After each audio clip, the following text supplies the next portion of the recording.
Hi guys, welcome back to our YouTube channel. So today I am going to teach you on how to delete your account on Facebook. Okay, so let's just go with the very basic steps. So all you need to do, the first thing that you need to do is to open your Facebook application, then tap on the three horizontal lines at the top right corner of your screen.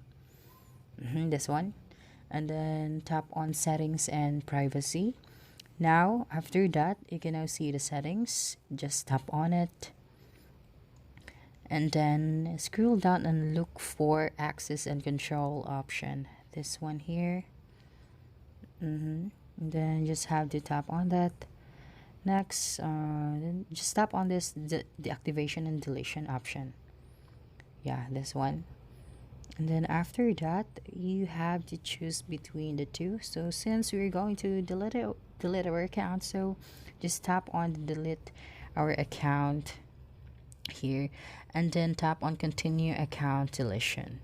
So you will be asked here if why do you want to delete your account. So all you need to do is to choose one from the list of the options.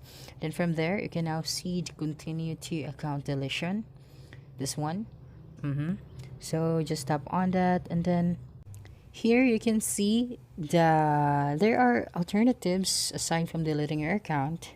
Okay, Facebook will have you read it, but if you really want to and your decision is final, all you need to do now is to tap on the delete account option, and then here you just have to type out your password and then continue. And that's it. That's how you can delete your account on Facebook. So don't forget to subscribe for more videos. Bye.